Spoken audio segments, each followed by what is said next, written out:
From a Knight to a Lady. Episode 42.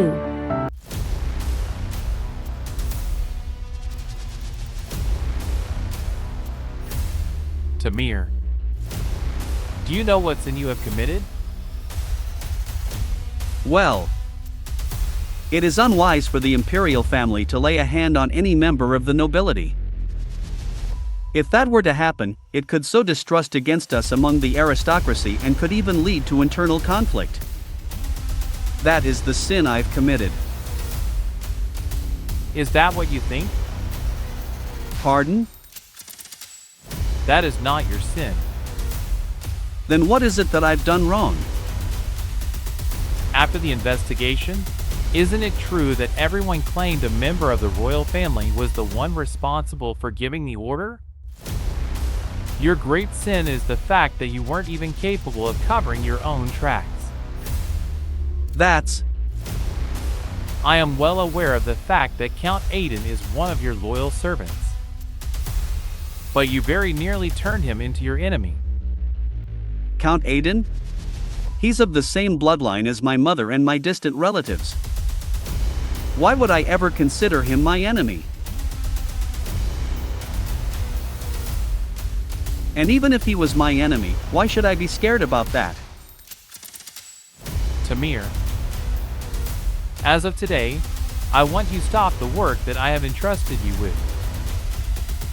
Father! Apologizing doesn't relieve you of responsibility of the incident. And if anything else should befall Lady Aydin after today, I will personally hold you responsible. But... Have I made myself clear? Don't worry, I haven't deposed you yet. Welcome to the Marquis of Loer's estate. You can call me Jenny. It is my pleasure to serve you. I will escort you to the tea party. Whoa. The Loer family is the wealthiest in the eastern part of the empire, so it's no wonder this place is so grand. Flowers are still blooming here even in the winter.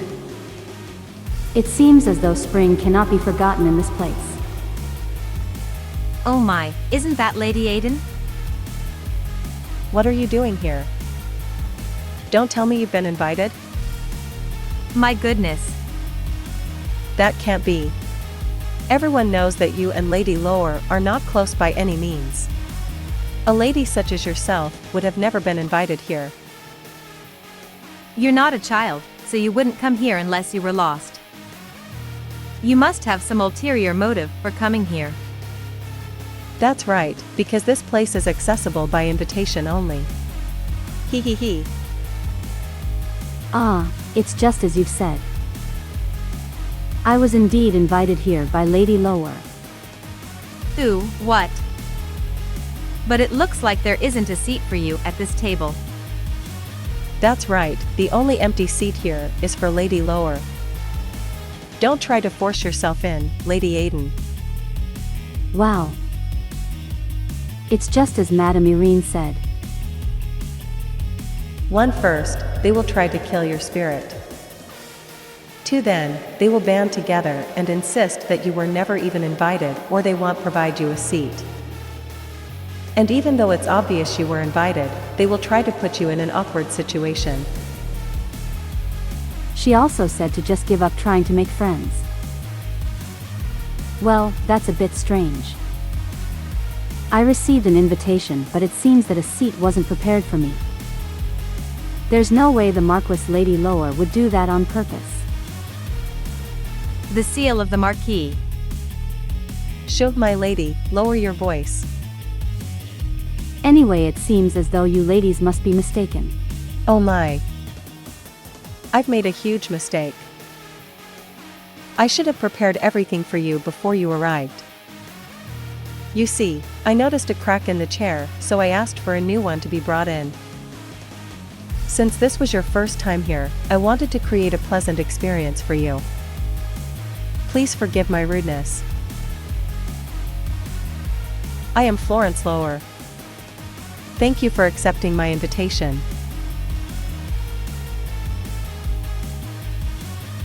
So this is the Marquis Lady Loer. Isn't she the one who instigated things at the autumn banquet before? Please take a seat, Lady Aydin. Now that everyone's here, I'll prepare the tea. They ended up sitting next to each other. Lady Loer must have something else up her sleeve. Come to think of it, my chair is the same as hers. It's clearly different from everyone else's chairs. What is she trying to do? According to Madame Irene, she said she wouldn't like me. His Majesty himself called you the Morning Star. You caught everyone's attention, not just His Majesty's. Even though you're just a count's daughter. Ah. So pretty. I hate to admit it, but she really is beautiful. How can a person who smiles so beautifully at me hate me? Can't women just let go of their jealousy? It's so nice to have a dress designer from Kemet these days. Your earrings are so pretty. Where did you buy them? It's starting now. They'll be busy bragging about themselves while trying to praise each other. Madame Irene, you were right this time. I'm far more comfortable not speaking. The tea is delicious. It's a great tea to enjoy with flowers. Did everyone look at me just now? I can tell you have a great appreciation for tea, Lady Loer. You're too kind. Did I just imagine it? Well, I don't think they could have poisoned the tea. And I can't be the only one not drinking. Just as Madame Irene told me, slowly.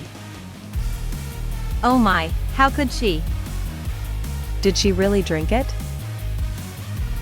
How can she? What's wrong with them? Did I do something rude? Jenny. Pour me some of Lady Aydin's tea. Pardon? Yes, my lady. Why is she asking the maid waiting on me? Is this some new form of harassment? Is she trying to expose my lack of knowledge about tea or something like that?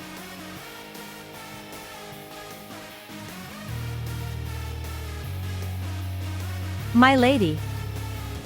My lady. What's wrong? Is it poisoned?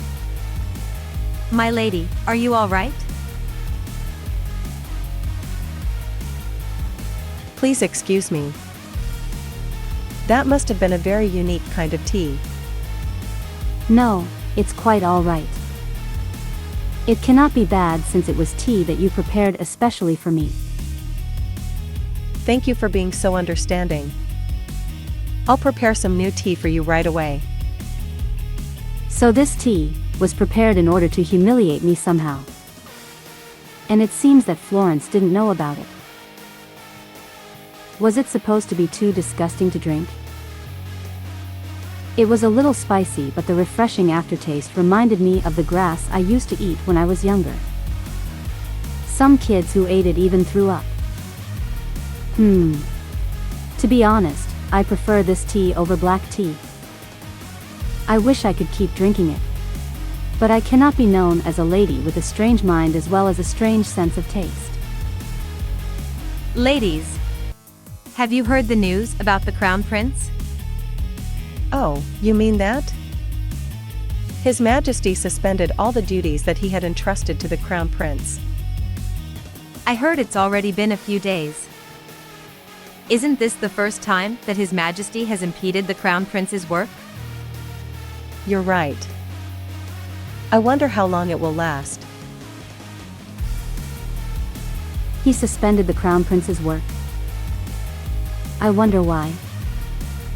My lady, is the dessert to your liking? Oh, yes.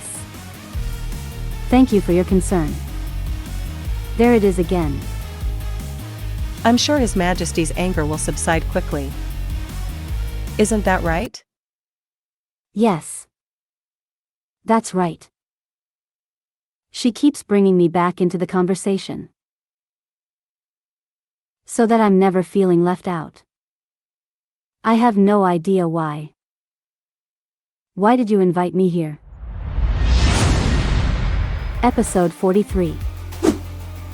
I still don't know what this woman's intentions are, but despite my fears, the tea party seems to be going smoothly. The capital is a place where false rumors are easily spread. Don't you think? Yes, there will always be talk wherever lots of people gather. I wasn't expecting to hear news about the Crown Prince today. Although I'm sure the comment about him was intended for me to hear. I think now I understand why noble ladies value these kinds of social gatherings. What kind of news could a woman expect to receive if she were to simply stay at home? By meeting like this, they're all able to exchange information. Because for them, information is both an opportunity and a weapon. Lady Florence, I have something to tell you. Everyone, I must beg your pardon. What's the matter? It seems as though my second older brother has just arrived from the palace with a guest. And they both wish to come and give their greetings. Is that okay? Oh my. Of course that's okay. I'm so excited to meet the Marquis. Do I look all right? Is my bow straight? Did I see that correctly? Her expression just now. I wonder who his guest is. I can't wait. It's sure to be someone important. So anyways, thanks to my actions, the thief fell out of the way. And then I cut off both his hands. Under Imperial law, if a person is caught stealing 3 times, they're to have their hands removed at the wrist. Oh, that's terrible. Who knew the Marquis guest would be called? That guy doesn't even care about things like tea parties. What kind of coincidence is this? Thanks to my vigilance, I was able to capture him right away. Because, you see, the stolen necklace was a family heirloom belonging to Viscount Inesel, and as a historical item, the 33rd Emperor of Jansgar. They said they were just stopping by to say hello. How long is the Marquis going to talk for? That guy. It's all just pointless talk of his past exploits anyway. Besides, Lady Florence has barely said a word since they arrived. She was proactively leading the conversation just a minute ago. She's the host, so why does it feel weird now? What's going on? What's gotten into her all of a sudden? I guess she's done with all the pretty smiles now. I really can't figure her out. Huh? What now? Why is he looking at me like that? You. Come to think of it, you said there were treasures in Ursha too, right? Apparently, Astra. Inanna. That's what it was called. It was a necklace that granted wishes. Oh my, was? So it no longer exists? It was broken after the country collapsed. How strange. Are you saying the country was destroyed because the necklace was broken? To be precise, it said that on the day that Ursha was destroyed, His Majesty went to the royal palace's treasury and found it already in pieces. Ah. As expected of a legend. Ha, if the wish had come true, the country wouldn't have been destroyed. What? How can he say that? How can he talk about it so casually? His home country of Ursha is no more. Our country perished. But more importantly, ahem, if we return to the story of Viscount Inesel's necklace. Ah. Duke Louis Luke, I have a question for you. Please go ahead, Lady Genia. Regarding Ursha's treasures, was there anything else besides the necklace? I've heard there was even a sword. The sword isn't as important of a treasure as Inanna. I'm sure there are quite a few swords in Janskar that could compare to this sword. So what's so special about it that it's considered a treasure? The sword was made from steel from Mount Yanas. Unlike the wealthy empire of Janskar, in Ursha, where national power was weak, there was only one such sword. So where is the sword now? Does His Majesty Emperor Baidu have it? No. His Majesty gave the sword to me. If you ladies would like, I can show it to you later. Oh my. Really? What? That sword Loer was created by the Knights of Sidora, on the day I became the Knight Commander. It was bestowed upon me by Fabianos, the father of King Arendt. So why was that sword given to Khalid? I'm so happy. Did we really just receive an invitation to Duke Louis Luke's estate? Beautiful ladies such as yourselves are always welcome. I wasn't expecting an invitation to your estate since you rarely come to gatherings like this. Well, I simply didn't think I deserved to participate in such things, considering my background. Oh my goodness, please don't say such things. Ursha has long since been destroyed. That's right, it doesn't matter that you're from a ruined country. You're a citizen of Janskar now. Isn't that right, Duke Harold? That's right. Duke Louis Luke is one of us now. Receiving your dukedom from His Majesty is proof enough. That means a lot, I'm so touched. I guess I didn't have to make things so difficult for myself after all. Yes, of course. You did the right thing instead of behaving foolishly like that woman. That woman? The previous owner of the sword. I'm talking about that woman. Oh, you mean Ursha's Morning Star or whatever? It's so funny how that title can be given to just about anyone.